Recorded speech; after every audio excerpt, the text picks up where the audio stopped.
Bom dia, gente. Nosso grupo vai apresentar sobre a exibição de documento ou coisa. A exibição de documento ou coisa, ela é um meio de prova em que a parte, ou seja, o autor e o réu, ou terceiros intervenientes, assistentes ou o Ministério Público, eles utilizam para provar uma alegação de um fato através de uma coisa ou um documento de que não esteja em seu poder.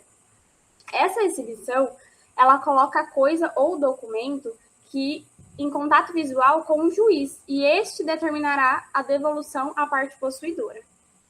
Quando a parte alega um fato que só pode ser demonstrado por um documento ou uma coisa que não esteja em seu poder, o juiz ele poderá ter reconhecimento através de requisição ou de exibição da coisa ou documento.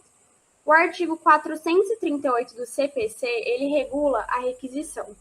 Aí ele fala que o juiz requisitará as repartições públicas em qualquer tempo ou grau de jurisdição, inciso 1º, as certidões necessárias à prova das alegações das partes, inciso 2º, os procedimentos administrativos nas causas em que forem interessados a União, os Estados, o Distrito Federal, os municípios ou entidades da administração indireta. Parágrafo 1º. Recebidos os autos, o juiz mandará extrair no prazo máximo e improrrogável de 1 mês certidões ou reproduções fotográficas das peças que indicar e das que forem indicadas pelas partes, e em seguida devolverá os autos à repartição de origem. E no parágrafo 2º, fala que as repartições públicas poderão fornecer todos os documentos em meio eletrônico, conforme disposto em lei, certificando pelo mesmo meio que se trata de um extrato fiel do que consta em seu banco de dados ou no documento digitalizado.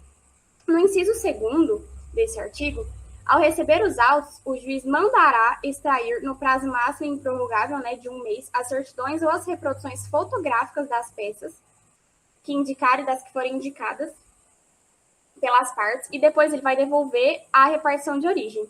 No caso de transmissão desse documento por meio eletrônico, o procedimento legal vai ser dispensado, porque não tem a devolução dos autos à repartição de origem. A exibição da coisa ou documento, ela é regulada pelos artigos 396 ao 404, que as minhas vão falar mais detalhadamente. E ela também pode se desenvolver por meio de uma ação probatória, autônoma antecedente, que é a produção antecipada de provas, que está inscrita no artigo 381 do CPC. Não tendo nenhuma razão legal para essa produção antecipada de provas, a exibição de coisa ou documento ela será produzida durante a fase probatória, não se descartando a possibilidade de uma antecipação temporal da exibição dentro do processo quando for previsto em lei ou for determinado pelo juiz de uma forma justificada. O juiz, de ofício, ele pode determinar a terceiros a exibição do documento ou a coisa. E quando se dirigir à parte do processo, o juiz ele pode fundamentar nos seus poderes instrutórios, de acordo com o artigo 370 caput do CPC. E caso for dirigida a um terceiro, aplica-se o dever de terceiro colaborar com a atividade judicial na busca da verdade, previsto no artigo 378 e no artigo 380, inciso 3º do CPC. Mesmo o juiz fazendo isso, não há ofensa do princípio da inércia da jurisdição, porque o juiz ele não instaurará um processo incidental, ele apenas determinará incidentalmente a exibição da coisa ou do documento.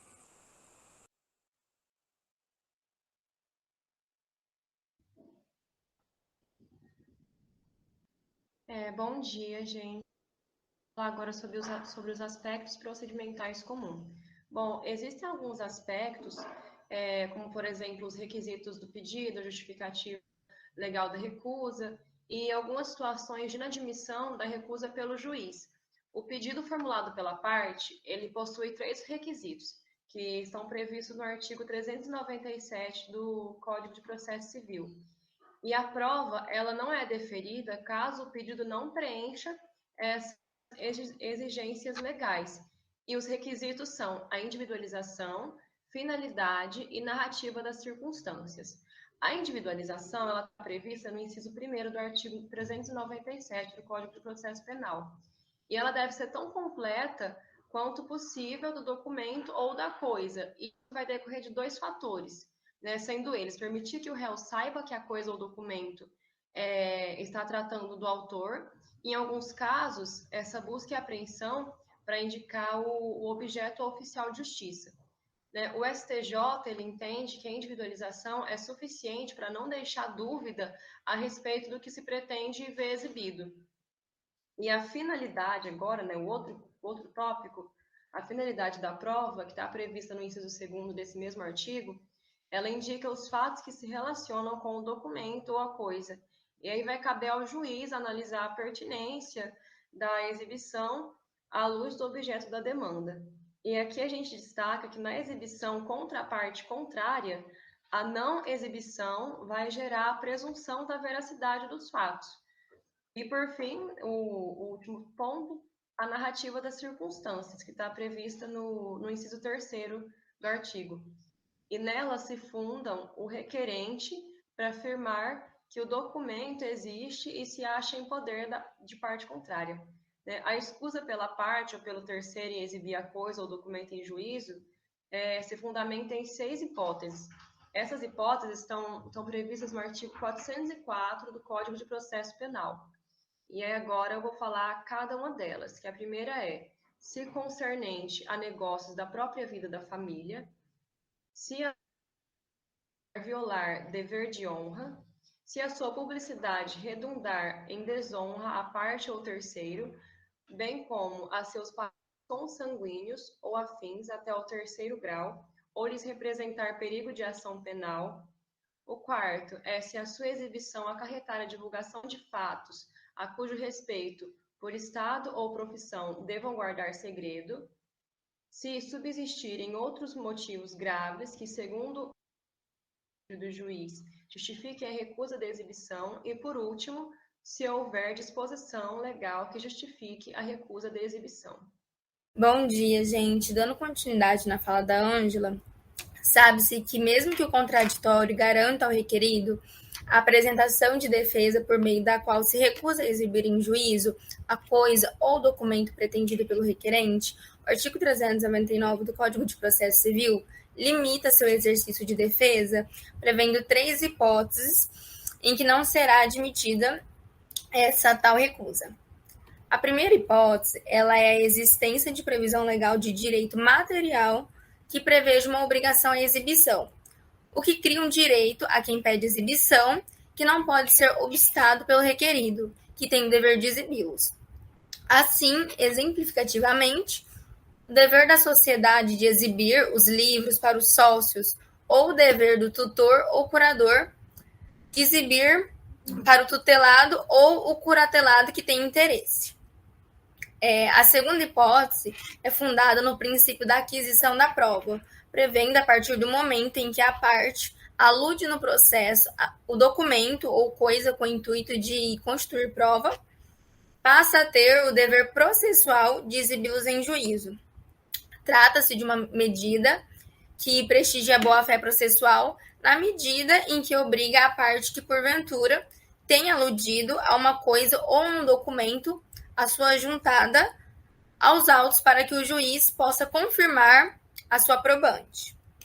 E, por fim, sempre que o documento, por seu conteúdo, for comum às partes, não se admitirá a recusa em exibi-lo. O dispositivo, ao indicar que é o conteúdo que torna o documento comum às partes, exclui a sua abrangência aos documentos que sejam objeto de propriedade ou posse de várias pessoas em comunhão. Nesse caso, o dever de exibir é contemplado pelo inciso 1º desse dispositivo no qual a gente comentou agora.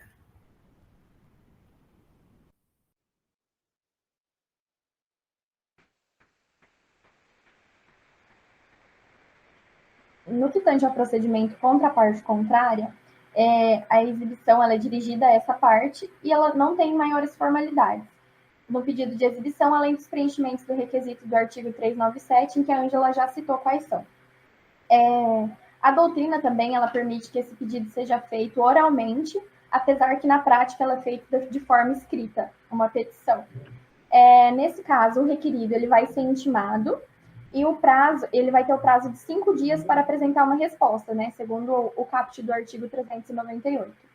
A doutrina majoritária, ela diz que a intimação ela deve se realizar na pessoa do advogado da parte, enquanto a doutrina minoritária, ela diz que a intimação tem que ser feita pessoalmente. O Daniel Amorim, ele concorda com a parte da doutrina majoritária, porque ele expõe 2 pontos a respeito disso. Uma, que a intimação pessoal ela é excepcional e ela demanda expressa previsão legal. E, por outro lado, também que ela pode ser um tormento, é mais difícil e prejudica o andamento do processo. Nós temos também as alternativas do requerido após essa intimação. Ele pode se submeter à pretensão do requerente, ou seja, aceitar, né, e exibir a coisa ou o documento. Então, a prova vai ter sido realizada e o procedimento vai seguir normalmente o andamento do processo. Ou então, ele poderá, no prazo de 5 dias, apresentar uma defesa, afirmando que não possui o documento, que não tem como ele exibir o documento ou a coisa. Aí, o parágrafo único do artigo 398, ele diz que o juiz pode permitir que o requerente, ou seja, quem exigiu, né, a exibição de prova ou documento, ele prove por qualquer outro meio que a declaração do intimado não corresponde à verdade.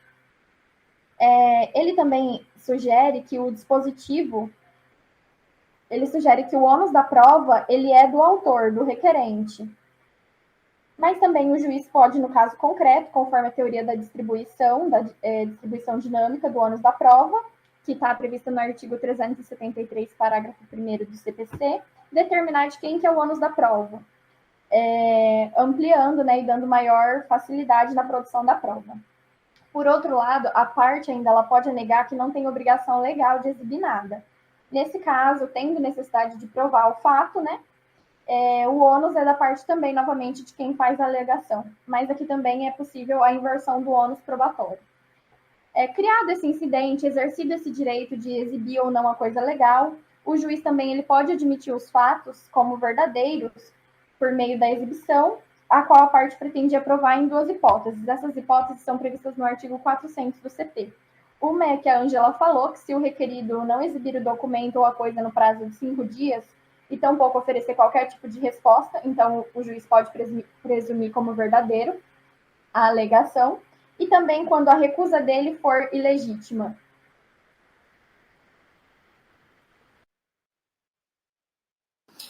Bom, pessoal, concluindo esse raciocínio que a Amanda apresentou, o STJ entende que se trata de uma presunção relativa de veracidade, porque pode ser afastada por meio da apresentação de documentos que apontem o sentido contrário ou com base em outros elementos dos autos. Então, se a parte não se pronunciar, ela vai se encontrar em desvantagem no processo. E, além disso, o artigo 400, no parágrafo único, apresenta uma permissão para o juiz de adotar medidas indutivas, coercitivas, mandamentais ou subrogatórias para que o documento seja exibido. Porém, essas medidas elas não podem ser aplicadas a qualquer momento no processo e só vão poder ser apresentadas quando tiverem uma justificativa, que são nos casos em que essa presunção de veracidade não for gerada. E esse é um dos motivos que faz com que a narrativa fática, um dos requisitos básicos, seja tão importante.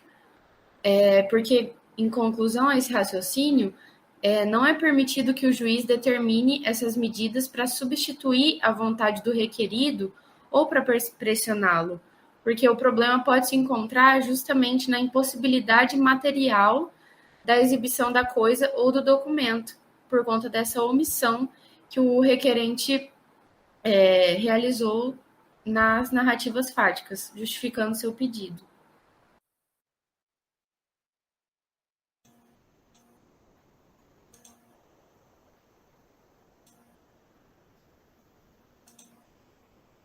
Bom, quanto no caso de um terceiro estranho à relação jurídica ser o detentor da coisa ou documento, a parte interessada ela deve ingressar com o pedido através de uma petição inicial. Essa petição ela será autuada em apenso aos autos principais, pois deverá ser instaurada uma ação incidental, ou seja, uma nova demanda no curso de um processo já em tramitação. Assim, o terceiro, ele se tornará réu na situação incidental de exibição e ele será citado para responder ao pedido no prazo de 15 dias, conforme dispõe o artigo 501 do CPP. Caso ele negue a obrigação de exigir, alegando não estar em posse da coisa ou documento, ou apresentando outro meio de defesa, será designada uma audiência especial, na qual irá ser tomado o seu depoimento das partes e, se necessário, das testemunhas. Todavia, se o terceiro ele se recusar a exibir a coisa ou documento, o artigo 403 caput do CPC, ele dispõe que o juiz lhe ordenará, o depósito em cartório ou em outro lugar designado no prazo de 5 dias. Nesse caso, será imposto ao requerente que o embolse pelas despesas que tiver. Na hipótese de transcorrer o prazo e o terceiro não ter cumprido a sua obrigação, de acordo com o parágrafo único do artigo 403, o juiz ele poderá se valer de medidas indutivas, coercitivas, mandamentais ou subrogatórias, busca e apreensão com eventual força policial, responsabilização penal pelo crime de desobediência. E todas essas medidas, elas são voltadas à efetiva exibição da coisa ou do documento. Assim, não é cabível a presunção de veracidade dos fatos que se pretendia provar quando não for possível essa exibição. Ademais, além dessas consequências do parágrafo único, quando se tratar de uma tutela mandamental, se aplica o artigo 77, parágrafo 2º do CPC, que determina a aplicação de multa de até 20% do valor da causa, em razão da prática do ato atentatório à dignidade da jurisdição. E quanto à decisão que julgará o pedido da exibição contra o terceiro, o CPC ele é omisso, mas o artigo 1015, inciso 6º do CPC, ele prevê o cabimento de agravo de instrumento contra as decisões interlocutórias que versarem sobre exibição ou posse de documento ou coisa. Bom, aqui nós finalizamos a nossa apresentação e nós estamos à disposição de responder qualquer dúvida que venha a surgir. Muito obrigada.